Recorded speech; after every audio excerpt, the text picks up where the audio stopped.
Hey guys, tonight we wander through warm sands and golden shadows into a temple courtyard humming faintly with the sound of bees. You squint up at stone walls carved with falcons and sun discs, then follow the smell, yes, the smell, of thick syrupy sweetness wafting from inside. Jars, dozens of clay jars, sealed with wax and labeled in ancient script, stacked neatly like the pantry of a sugar-obsessed god. You're about to learn that in ancient Egypt, honey wasn't a snack. It was sacred medicine, and honestly, you probably wouldn't survive without it. So, before you get comfortable, take a moment to like the video and subscribe, but only if you genuinely enjoy what I do here. And hey, drop your location and local time in the comments. I love seeing where you're tuning in from. Now, dim the lights, maybe turn on a fan for that soft background hum, and let's ease into tonight's journey together.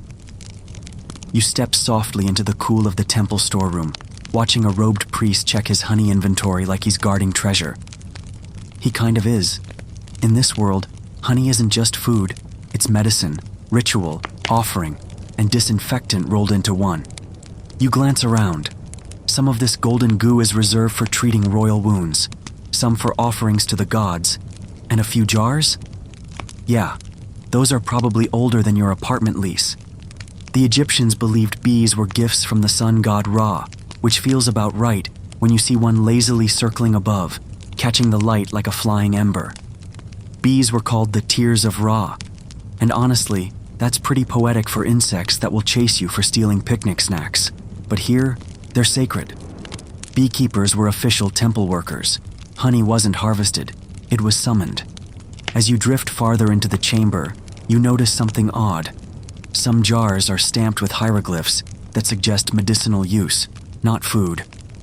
The ancient word for honey pops up in medical papyri, those long, scroll-like documents packed with healing recipes. The famous Ebers Papyrus, written around 1550 BCE, mentions honey over 500 times.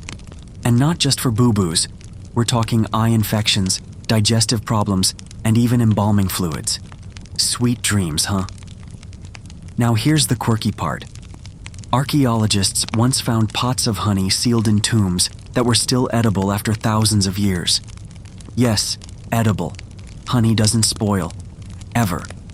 Which is great if you're a pharaoh with a long afterlife ahead of you and a sweet tooth that just won't quit. Historians still argue whether honey's prominence was more symbolic or medicinal, but it probably didn't hurt that it looked like liquid gold and actually worked against bacteria. Unbeknownst to them, honey contains hydrogen peroxide, which makes it mildly antiseptic. So yeah, it was magical and practical, which is basically the Egyptian aesthetic in a nutshell. You watch as a priest carefully opens a sealed jar, dips in a carved wooden spoon, and lets a drop of amber honey fall onto a linen cloth. Somewhere, a patient awaits. Maybe a laborer with a nasty cut, maybe a noble with an eye infection. Either way, help is on the way, and it smells amazing.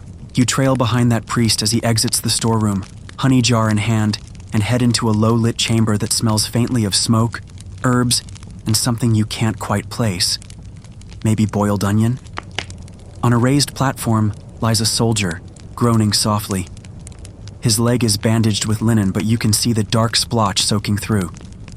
The priest kneels beside him and begins his work, not with bronze tools, but with a slow, honeyed touch. You watch, half curious and half nauseated, as the priest unties the wrap. The wound is angry, raw and glistening in the torchlight. But instead of flinching, the priest hums a hymn and pours a golden stream of honey directly onto the flesh. It coats the gash like syrup on toast, and somehow the soldier exhales like it's the first good breath he's had in days. Here's your mainstream historical fact. Egyptians were shockingly ahead of their time when it came to wound care. Honey wasn't just slapped on with hope, it was their go-to antiseptic, and they didn't need a microscope to figure it out. They knew through generations of trial and error that wounds treated with honey healed faster, cleaner, and with fewer angry gods of pus, as one scroll poetically describes infection. Now brace yourself, because that wasn't the weirdest use of honey in this ancient medical toolkit. You glance over at a nearby mat where a toddler squirms in his mother's lap. The healer leans in, mutters something about worms of the belly, and mixes a dollop of honey with crushed dates and what appears to be powdered lizard tail. The mixture is rolled into a sticky paste and fed to the child, who swallows it suspiciously. Yep, honey was a laxative delivery system. If something needed to be ingested, bitter herbs, powdered minerals, animal bits, honey was your disguise of choice. Think of it as the ancient version of coating medicine in peanut butter, except you also might be eating literal crocodile dung. Don't ask. Historians still argue whether these cures were more placebo than potent, but some of them, especially honey-based treatments, had genuine antibacterial effects. Plus, honey made the more questionable ingredients a little less revolting. And that's saying something, considering one prescription called for mixing honey with ground donkey hooves. Now you turn your head toward a patient with bandaged eyes.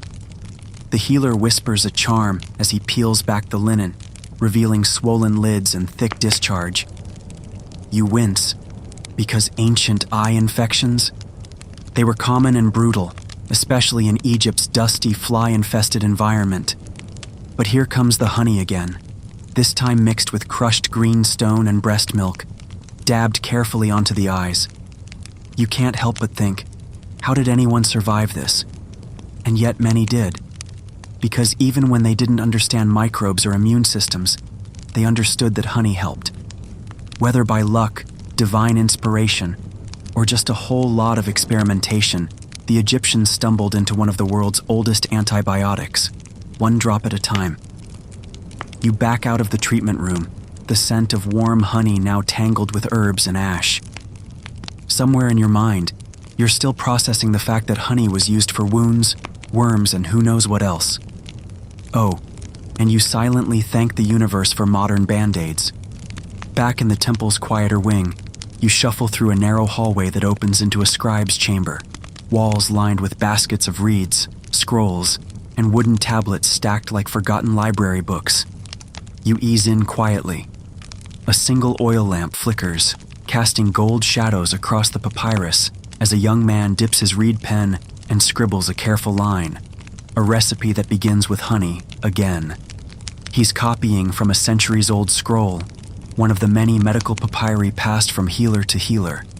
The Eber's papyrus, the Hearst, the Kahan. These scrolls are like time-traveling pharmacy manuals, and honey appears on nearly every page. You lean over his shoulder, don't worry, he can't see you, and read a passage recommending honey mixed with ochre and antelope fat to treat fevers. No Tylenol here, just nature's sticky medicine cabinet. And it wasn't all poultices and pastes.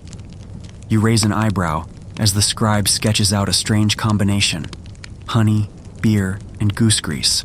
For constipation. Yep, an ancient Egyptian laxative cocktail that probably tasted worse than the problem it was solving. Another entry calls for honey blended with garlic and red ochre to expel demons from the belly. That one feels more like a horror movie than a medical plan. Here's the fun fringe tidbit. There's some debate over whether honey was used in the actual process of mummification. Some researchers think honey may have been mixed into embalming fluids, thanks to its preservative power. Imagine being dipped in honey for eternity, like some divine baklava. Not exactly cozy, but hey, smells better than formaldehyde. You tiptoe past the scribe and toward a shelf stacked with tiny clay jars. Some are labeled for spells, not just medicine. Because in Egypt, healing wasn't only physical, it was magical. One spell instructs you to draw a symbol on the patient's skin using honey as ink. Sweet, sacred ink. Another tells you to write a protective chant on papyrus, then dissolve the words in warm honey and have the patient drink it. That's right, literally drinking the cure word by word. Historians still argue whether these ritual prescriptions were intended to heal the body, protect the soul, or simply buy time until the fever broke. Probably all three. Egyptian medicine lived at the crossroads of science and spirituality, where every cure had a spell, and every illness had a backstory involving angry gods or mischievous spirits. You run your finger lightly over a scroll edge, and imagine how many lives this information saved, or didn't. Not every remedy worked. Some were nonsense. Others were brilliant.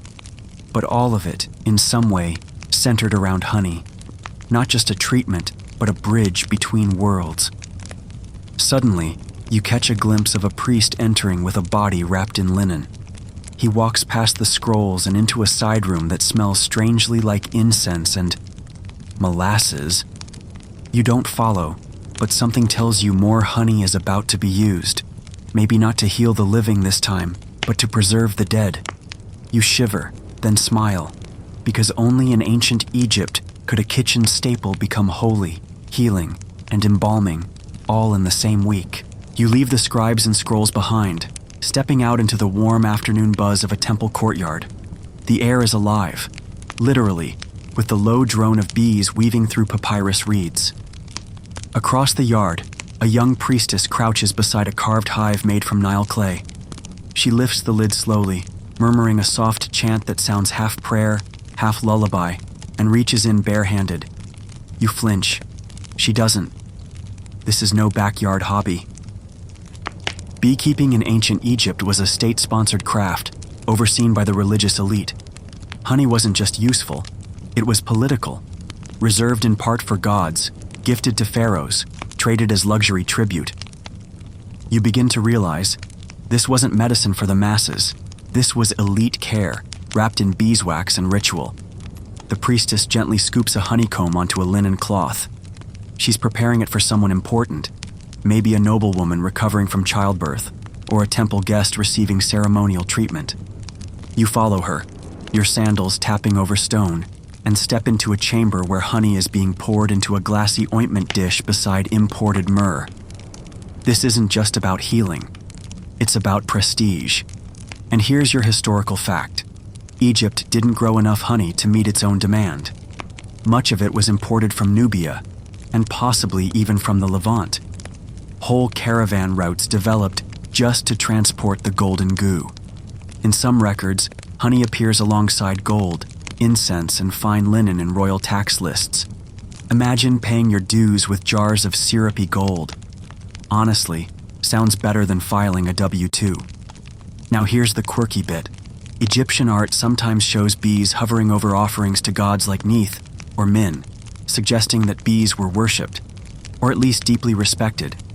There's even fringe speculation that a lost bee cult once existed, where hives were placed in temple walls and honey was offered in rituals tied to fertility and resurrection. It's debated, but fascinating. Somewhere between medical treatment and divine offering, honey blurred every boundary. Historians still argue whether the sacred value of honey inflated its medicinal role, or whether its genuine healing power earned it that sacred place. Like, was it holy because it worked, or did it work because it was holy? Honestly, the Egyptians might have answered yes to both. You glance around the courtyard again. The priestess is now drawing a bee symbol on the wall with a reed brush. It's small, but elegant. 3 wings, 1 curved stinger. This was the royal emblem of Lower Egypt, a mark of leadership and legitimacy. Even the pharaohs borrowed from bee power. So yeah, if honey was medicine, it was also branding.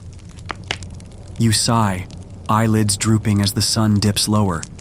The beekeepers hum, the jars sit gleaming in shadows, and somewhere, a honey salve is being gently dabbed onto a sick child's skin. It's all connected. Healing, ritual, politics, belief. And just like that, the buzz begins to fade. So now you exhale. The firelight is soft. The air has gone still. You picture those quiet temple chambers, the sleepy chant of priests, the steady rhythm of bees weaving through reeds like golden whispers. The jars are sealed for the night. The scrolls are rolled tight. The sick are resting, their wounds honey-slicked and bound with care. You imagine yourself lying there, cocooned in linen, the faint hum of Ra's tears echoing in your ears. It's ancient, this stillness.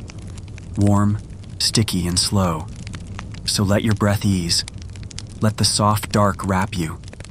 You're safe now, healed, watched over. even a little golden.